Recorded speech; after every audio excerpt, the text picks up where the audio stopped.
Hello students, welcome to Harsh classes. तो आज हम बात करने वाले हैं बीमाओं के अनुप्रयोग की। कल के वीडियो में मैंने आपको 44 बीमाएं निकालनी बताई थी। आज हम बात करेंगे बीमाओं के अनुप्रयोग की। आखिर बीमाओं का उपयोग कहाँ पे किया जाता है। तो सबसे पहला जो इसका उपयोग होता है वो होता है एक पद्धति के मात्रक को दूसरी पद्धति के मात्रक में बदलना। ठीक है, जैसे कि आप जानते हैं हमारी 3 पद्धतियाँ होती हैं। एक होती है एसआई पद्धति, एक होती है एमकेएस पद्धति और एक होती है सीजीएस पद्धति। जैसे कि उदाहरण के लिए हम लेते हैं द्रव्यमान। द्रव्यमान का मात्रक जो एमकेएस पद्धति में होता है वो क्या होता है, किलोग्राम। तो इसका एमकेएस में मात्रक किलोग्राम हो गया। और इसका सीजीएस में जो मात्रक होता है वो होता है ग्राम। ठीक है, तो यही बीमाओं का कार्य होता है कि ये विभिन्न पद्धति के मात्रकों को अलग पद्धति में बदल देती हैं। ठीक है, चलिए देखते हैं दूसरा का इसका उपयोग है। दूसरा इसका उपयोग है कि दिए गए समीकरण के विमीय संतुलन और सत्यता की जांच करना। जैसे कि कूलाम का नियम अगर आपने पढ़ा हो तो कूलाम का नियम होता है F = K Q1 Q2 upon R²। तो अगर आपको प्रूव करना है कि ये सूत्र जो है वो सही है कि गलत है तो आप बीमाओं के द्वारा सिद्ध कर सकते हैं। आपको Q की बीमा पता होनी चाहिए, R की बीमा पता होनी चाहिए, F की बीमा पता होनी चाहिए कि यहाँ पर कांस्टेंट है। तो आप इस सूत्र को प्रूव कर सकते हैं बीमाओं के द्वारा। तो ये बीमाओं का उपयोग होता है। तीसरा का उपयोग है, देखिए, विभिन्न भौतिक राशियों में संबंध स्थापित करना। जैसे कि यहाँ पर हम आपसे बताएं, ये ही सूत्र को ले लें तो यहाँ पर F प्रोपोर्शनल होता है Q1 Q2 के और F प्रोपोर्शनल होता है 1/R² के। तो ये जो रिलेशन बनता है ये भी बीमाओं के ही द्वारा प्राप्त होता है। तो ये 3 उपयोग होते हैं। सबसे पहला उपयोग है कि एक पद्धति के मात्रक को दूसरे पद्धति में बदलना, दूसरा है किसी भी सूत्र की सत्यता की जांच करना और तीसरा है विभिन्न भौतिक राशियों में संबंध स्थापित करना। तो ये 3 जो हैं यूज हैं बीमाओं के। अब चलते हैं कुछ सवाल की तरफ चलते हैं, आखिर बीमाओं के सवाल लगते कैसे हैं।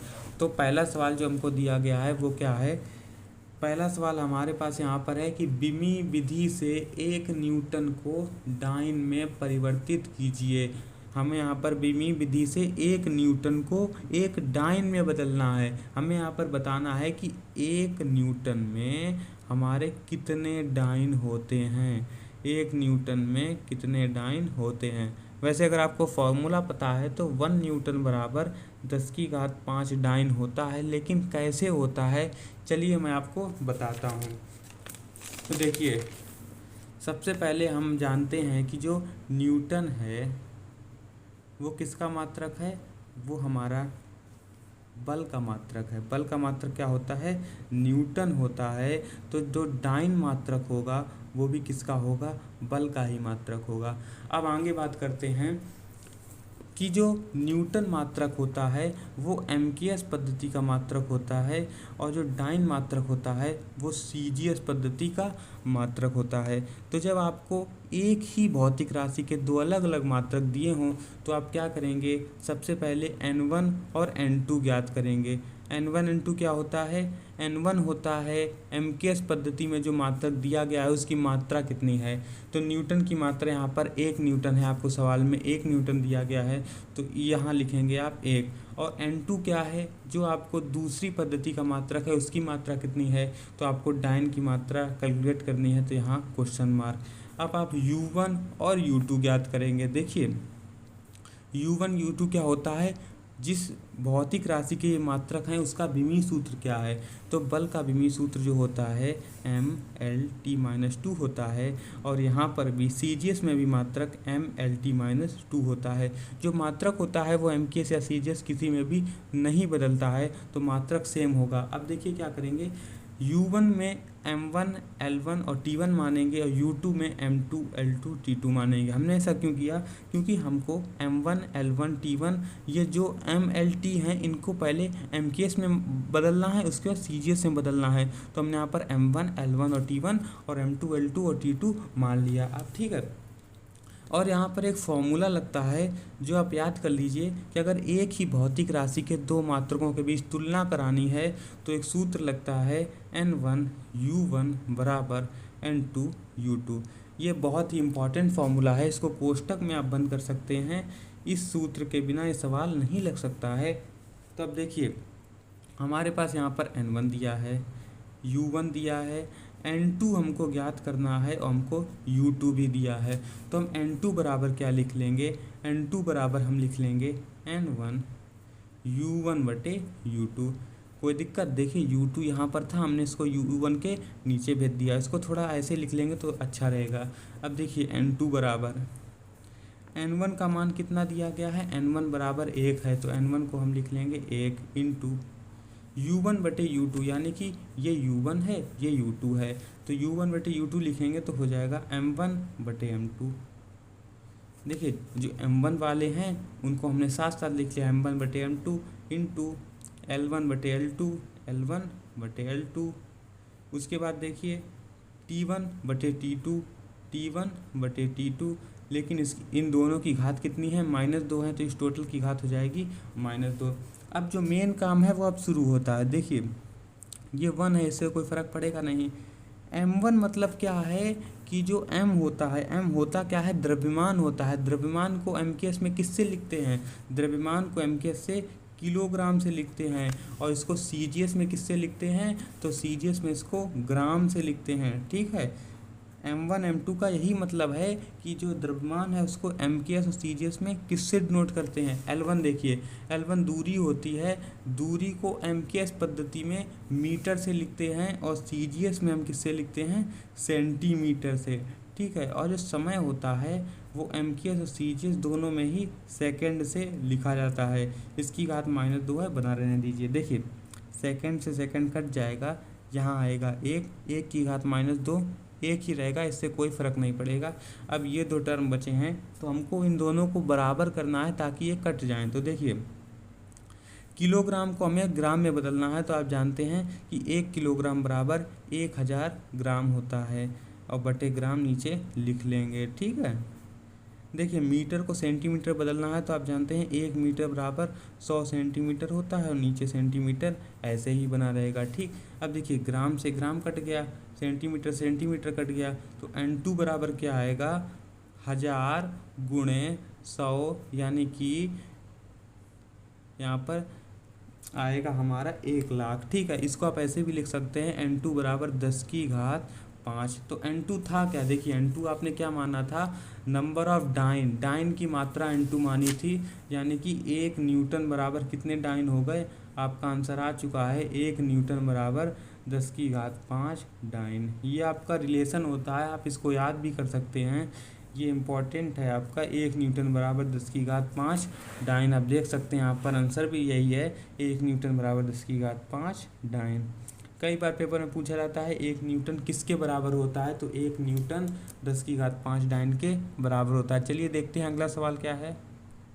तो अगला सवाल हमारा है कि बिमी विधि से 1 जूल को अर्ग में परिवर्तित कीजिए। तो यहाँ पर हमको जो दिया गया है, सबसे पहले हमको जूल दिया गया है। ये जूल आपको पता होना चाहिए कार्य का मात्रक होता है, और अर्ग दिया गया है। अब जब जूल कार्य का मात्रक है तो अर्ग भी हमारा कार्य का ही मात्रक होगा। तो जूल होता है वो MKS पद्धति में कार्य का मात्रक होता है, और अर्ग हमारा CGS पद्धति में कार्य का मात्रक होता है। अब हम क्या करेंगे, MKS पद्धति में जो मात्रक दिया है उसकी संख्या कितनी है, तो यहाँ पर क्वेश्चन में आपको दिया गया है 1 जूल, तो N1 कितना हो जाएगा, N1 = 1। अब देखिए CGS पद्धति में जो आपको मात्रक दिया गया है उसकी आपको संख्या ज्ञात करनी है, तो N2 आप लिख देंगे क्वेश्चन मार्क। उसके बाद आप U1 और U2 बताएंगे। देखिए U1 U2 क्या होता है, जो आपको ये भौतिक राशि दी गई है इसका विमीय सूत्र क्या है, तो कार्य का विमीय सूत्र मैंने आपको पिछले वीडियो में पढ़ाया है, अगर आपने नहीं पढ़ा तो आप पढ़ सकते हैं वहाँ से। कार्य का विमीय सूत्र ML2 T-2 होता है, तो U2 में भी आप यही लिख दीजिए।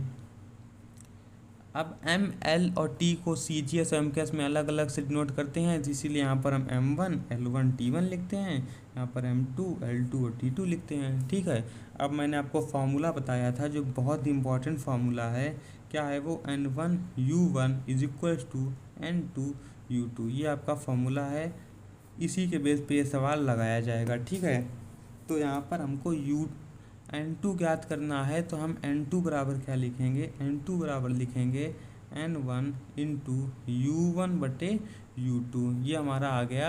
अब N1 यहाँ पर हमारा कितना है, N1 बराबर है 1, तो 1 गुणे U1/U2, यानी कि U1 और U2 को जो इनके M1 L1 और T1 है इनको हम अनुपात इनका ज्ञात करेंगे। तो U1/U2 में हम क्या करेंगे, M1/M2 इंटू, देखिए L1/L2 है, लेकिन इन दोनों की घात कितनी है, 2 है, तो इस पे घात कितनी हो जाएगी, 2 हो जाएगी।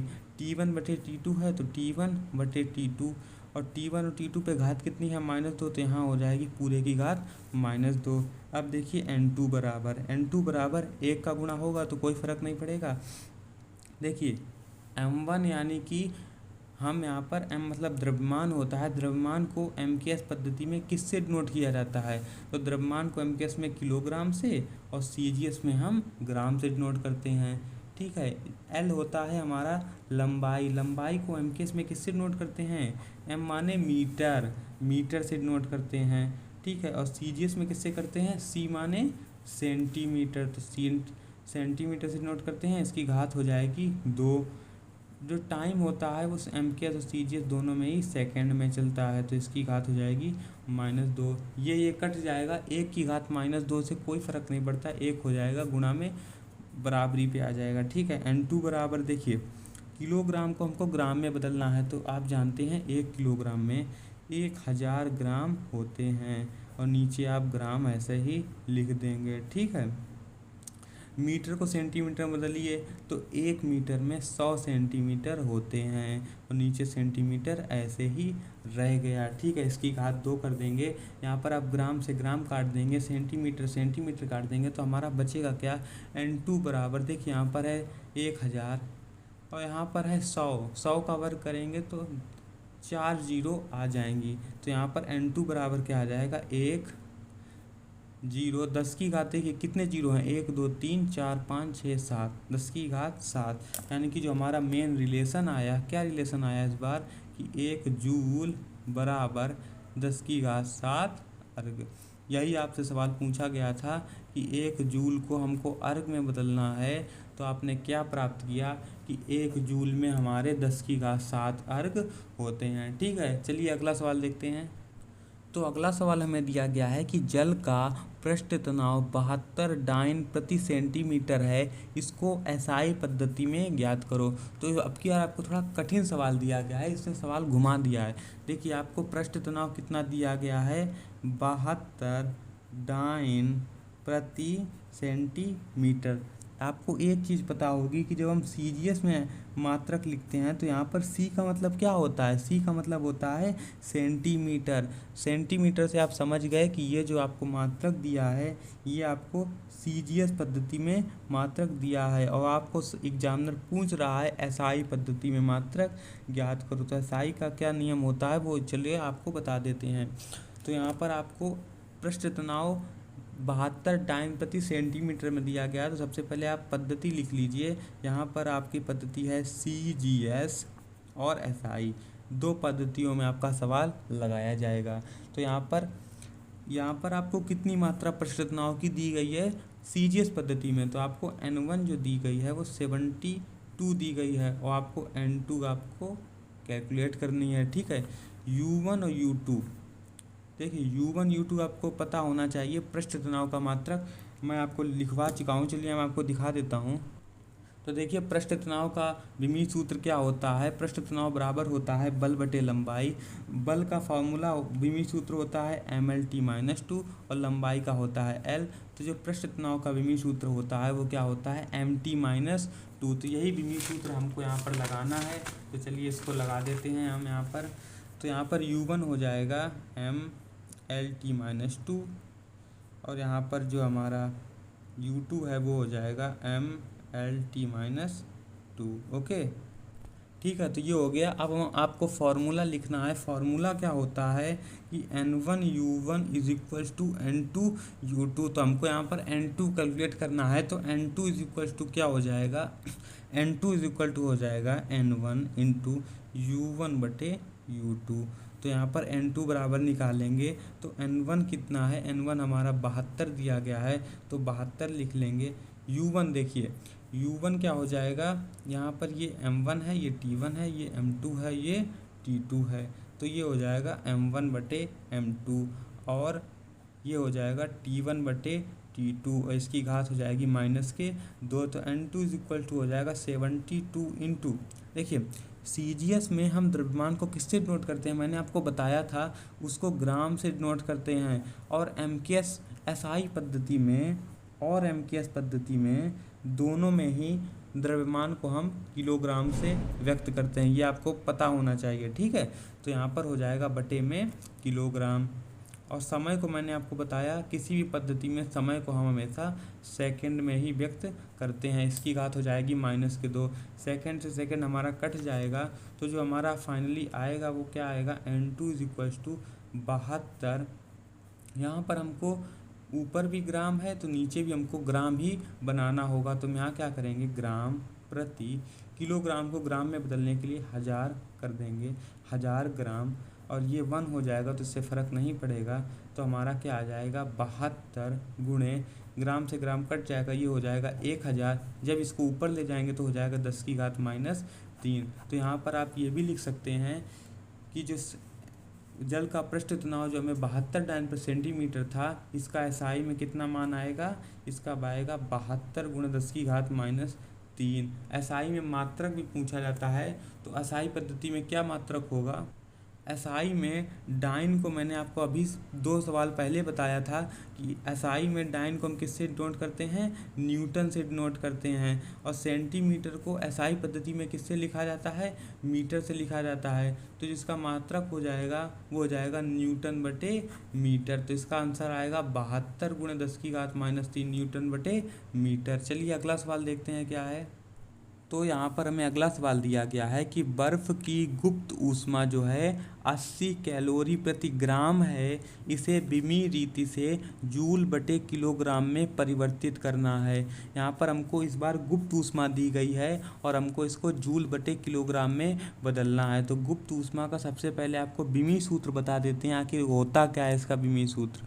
तो देखिए गुप्त ऊष्मा बराबर क्या होता है, ऊर्जा बटे द्रव्यमान। तो ऊर्जा का जो बिमी सूत्र होता है वो होता है mL2T-2 और द्रव्यमान का m होता है, तो गुप्त ऊष्मा का बिमी सूत्र क्या हो गया, L2T-2। ठीक है, ये सवाल में लगाएंगे हम लोग। तो सबसे पहले हम बात करते हैं, यहाँ पर जो हमें मात्रक दिए गए हैं, क्या दिए गए हैं, सबसे पहले दिया गया है 80 कैलोरी प्रति ग्राम। सबसे पहले आपको जानना होगा ये किस पद्धति में आपको मात्रक दिया है और आपको किस पद्धति में पूछा गया है। तो आपको 80 कैलोरी प्रति ग्राम दिया गया है और आपको वो चेंज करवा रहा है जूल प्रति किलोग्राम में। ठीक है, तो देखिए मात्रक बेसिकली हमारे होते हैं MKS और CGS, इसी में अधिकतर सवाल दिए रहेंगे। तो MKS में क्या होता है, M का मतलब होता है मीटर, K का किलोग्राम, S का सेकेंड। CGS में C होता है सेंटीमीटर, G ग्राम और S सेकेंड। तो यहाँ पर देखिए कैलोरी के बाद हमको दिया गया है ग्राम, तो ग्राम से हम पता कर लेंगे कि ये जो पहला मात्रक है ये हमारा किस में दिया गया है, CGS में हमारा पहला मात्रक दिया गया है। और हमसे जो पूछा गया है वो किलोग्राम में पूछा गया है, तो किलोग्राम से हम पता कर लेंगे कि हमको ये MKS में पूछा गया है। ठीक है, अब क्या करेंगे, हम सबसे पहले इसमें ज्ञात करते हैं N1 और N2। N1 क्या होता है, जो पहला मात्रक हमको दिया गया है उसकी मात्रा कितनी है, तो यहाँ पर कैलोरी बटे ग्राम कितनी है, 80 है, और हमको N2 कैलकुलेट करनी है। उसके बाद U1 और U2 ज्ञात करेंगे। देखिए U1 U2 क्या होता है, जिसकी ये विमाएँ हैं, जिस भौतिक राशि की ये मात्रक हैं उसकी विमा क्या है। तो मैंने अभी आपको गुप्त ऊष्मा की विमा बताई, इसकी विमा होती है L2T-2। यहाँ पर भी हम लिख देंगे L2T-2, यहाँ पर L1T1 हो जाएगा, यहाँ पर L2T2 हो जाएगा। ठीक है, आपको फॉर्मूला पता ही होगा, फॉर्मूला होता है इसका N1U1 बराबर N2U2। तो देखिए यहाँ पर हमको N2 निकालना है, तो N2 बराबर क्या हो जाएगा, N1 इंटू U2 नीचे चला जाएगा तो U1 बटे U2 हो जाएगा। इस सवाल में खासियत है कि आपको कैलोरी प्रति ग्राम में आंसर निकालना है। ठीक है। जूल प्रति किलोग्राम में आपको आंसर निकालना है तो आपको कैलोरी को जूल में बदलना होगा। उनके बीच जो संबंध होता है वो सवाल में दे रखा है, 1 कैलोरी बराबर 4.18 जूल। इसको भी आपको बाद में लगाना होगा, वो बाद में हम लगा देंगे, ठीक है। तो यहाँ देखिए N2 बराबर क्या हो जाएगा, N2 बराबर हो जाएगा N1 कितना है, N1 80 है, 80 गुणे U1/U2 यानी कि पहले हम L1/L2 करेंगे, L1/L2 और इसकी घात कितनी है, 2 है, ठीक है। T1/T2 करेंगे, T1/T2 और इसकी घात है -2, ठीक है। अब देखिए N2 बराबर यहाँ पर 80 है, 80 गुणे L क्या है, L होता है लंबाई। लंबाई का CGS में मात्रक क्या होता है, लंबाई का CGS में मात्रक सेंटीमीटर होता है, तो यहाँ हो जाएगा सेंटीमीटर, ठीक है। और L2 क्या है, MKS में मात्रक, तो MKS में इसका मात्रक होता है मीटर, तो सेंटीमीटर बटे मीटर, इसकी घात हो जाएगी 2। और T क्या है, T समय होता है, समय का मात्रक आँख मूंद के सेकंड लिख दीजिए और घात -2। अब देखिए सेकंड से सेकंड हमारा कट गया, एक आया, एक की घात -2 हमारा एक ही होता है, कोई दिक्कत नहीं। तो N2 बराबर क्या हो गया, 80 गुणे सेंटीमीटर, और मीटर को हमको एक ही में कन्वर्ट करना है। तो आप जानते हैं कि 1 मीटर बराबर 100 सेंटीमीटर होते हैं, तो हमने इसको चेंज कर लिया, इसकी घात 2 मत भूलिएगा। सेंटीमीटर सेंटीमीटर काट देंगे तो N2 बराबर क्या आएगा, 80 गुणे यहाँ पर है 1/100 और इसकी घात है 2। तो जब हम इसको वर्ग करेंगे तो ये हो जाएगा 1/1, 2, 3, 4, ये आएगा, क्योंकि 100 का वर्ग है ना तो 10 की घात 4 हो जाएगा, लेकिन बटे में है तो हमने बटे में लिख दिया। अब देखिए N2 बराबर क्या होगा, 0 से 0 काट देंगे तो हो जाएगा 8 गुणे 10 की घात -3। ये जो हमारा आंसर आया ये आया कैलोरी प्रति, देखिए हमने ग्राम को तो किलोग्राम में चेंज कर दिया, लेकिन अभी कैलोरी को जूल में नहीं चेंज किया। फॉर्मूला आपको पता होना चाहिए, क्या फॉर्मूला होता है, 1 कैलोरी बराबर 4.18 जूल होता है। तो यहाँ पर 8 गुणे 10 की घात -3 कैलोरी हैं, तो इसमें हमको 4.18 का गुणा करना होगा। 4.18 का गुणा जब करेंगे तब हमारा ये जूल प्रति किलोग्राम में परिवर्तित हो जाएगा। तो जो इसका गुणा आता है वो यहाँ पर 8 चौको 32 होगा ना, तो 32 यहाँ पर ऐसे गुणा करेंगे, 8 64, 6 हासिल, 8 और 6 14, 1 हासिल और 32 और 1 33, तो 33.44 गुणे 10 की घात -3 जूल प्रति किलोग्राम आपका आंसर हो जाएगा, ठीक है। तो आज के लिए इतने रखते हैं, फिर